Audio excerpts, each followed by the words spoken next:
Hey teachers, in this video I'm going to talk to you about GoGuardian and how to be able to see your students' screens. And I'm so excited about this. I think it's going to be really helpful for us at CAC to be able to monitor our students and what they're doing on their Chromebooks while we can't actually see their screens.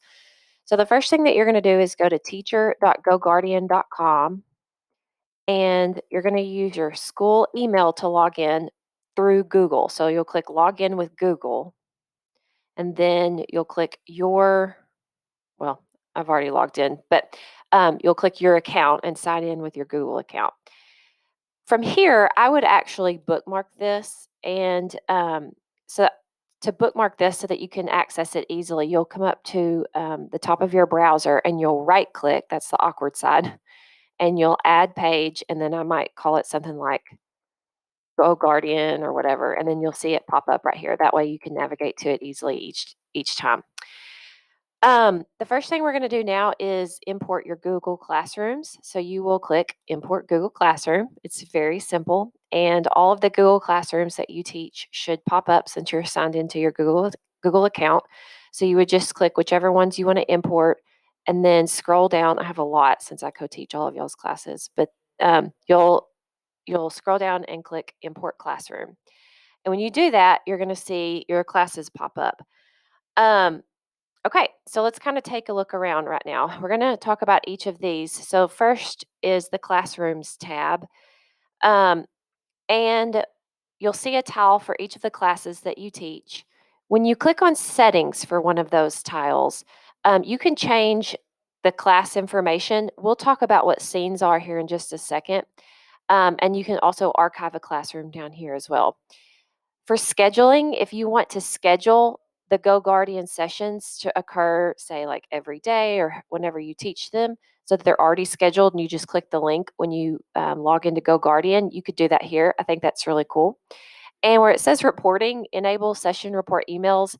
I think this comes automatically enabled, so checked. But I am going to uncheck it because I do not want daily emails about these sessions. Maybe you do, so that's your option. Um, that's an option for you, but I'm going to disable that. Let me think here. Next would be, let's look at teachers. What I want you to do is add in the substitute account. So we're going to come up here and click Add Teacher, and we're going to type in the substitute email, which is substitute@cacstudent.org, and you're going to make this teacher a helper. And this way, your substitute can monitor each of your classrooms, but they can't make changes to them, but they can still see your student screens. On recordings, you can see your future recordings. Once you have some of those, they'll be under this tab. For students, this is actually my student account. So you'll see a list of your students right here. If you don't see them, you can sync students from Google Classroom, and you can also add them individually. And there's also an option for a join code. I would just sync them from Google Classroom though. And then here is where you could start a new session. And we'll look at that here in just a second. So when you go to create a scene, scenes are pretty cool. They're a little bit confusing at first, but they're actually pretty simple and cool once you understand what they are. So when you go to create a scene, you'll enter in a name and a description, and then you'll come down here to filters and you'll see an option for allow mode and an option for blocked mode. You can enter in exceptions for both. And so to put this as simply as I can, when you have it on allow mode, then it allows the students full access to the internet except to the websites that you've put on the exception list. They will not be able to access those. When it is on blocked mode, students will not be able to see anything on the internet except the websites that you've approved on this list. And you can come over here and GoGuardian has some quick lists if you're interested in any of these. So you can send over any of these and add those to your lists. You can make your own lists here. But I think that's a really cool option. So let's say we wanted to add Kahoot, and we're going to add the site. Now I could do just Kahoot.com, but this is kind of where it gets a little bit confusing because a lot of websites have redirects and subdomains. And so instead of having to enter in, for example, Google Docs has 21 different redirects and subdomains associated with it. So instead of having to enter in all of those allowed sites, you would just use this little asterisk. Um, I believe it's docs.google.com. You'll use a little asterisk, they call them wildcards, before and after the URL, and then you'll add it. And so then what that does is it automatically allows any URL that has that key phrase. So now any URL that has Google Docs in it is going to be either allowed when it's in blocked mode or blocked when it's in allow mode. Again, I hope that makes sense. If you keep scrolling under tab management, auto open tabs, if I want students to automatically open a tab when the session starts, say they want to go, I want them to go to Kahoot, I would add that, and now when the session starts, it'll automatically open up Kahoot on every student device. I would probably definitely remember to do this when I'm in blocked mode so they know where to go since they have very limited access to the internet. And then you do need to give it a name and save your scene. Okay, moving on. When you have schedules and stuff, it'll all appear on your calendar and you can just click the link and access those quickly. Student reports, I'm going to run this report on myself, my student account. When you generate reports, again, it'll show you just all the information about that student. You could also pass this along to a parent in a student teacher conference or administration. So those are good features. And then help has some good videos for you if you ever need help. Okay, so let's go back to classrooms and we are going to start a session. Let's go to my fake class and I'm going to click on it. And over here on the right, um, you choose how long the class will be. It's up to you. And then if you have a certain scene that you just created, you could apply that, but you can also just leave it at none. And then you can click start and here it goes. So I am logged in. You can't see this, but I have a separate device next to me. I have a Chromebook next to me and I'm logged into my student account. So it's going to take it a second to start. Um, um, Before we get started, I just want to say that you can have multiple classes that you're monitoring and you'll see them across the top. I don't really know why you would do that, but it is possible.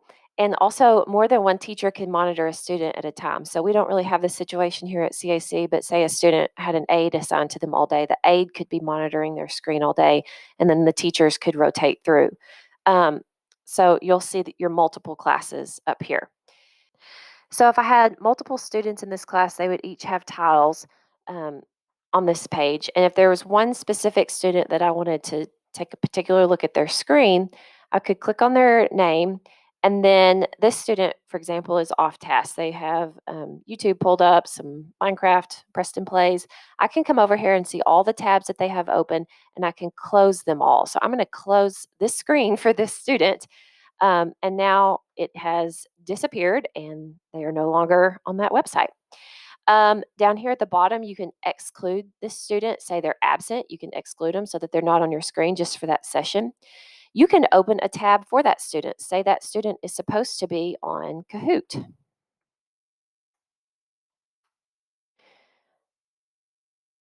Now going to open up Kahoot for that student, and surely they'll get the subtle message of that. um, Lock device, you can lock their device, and they give the example of eyes up front, and they stop it and lock their screen for them, and they're going to get a little message that says stop it, and their device is locked, and then you can just unlock it when you're ready. You can take a screenshot, and then we'll see where those go in just a second. So when you click on chat, I've kind of played around with this some already, but you'll have to turn it on first, and you'll be able to chat one-on-one with the student in class. Um, You can just send them a quick message asking them how they're doing, and you're going to see over here on the left, it pops up, how are you doing? You can also send an announcement, which will kind of like freeze their screen and force them to look at it. Um,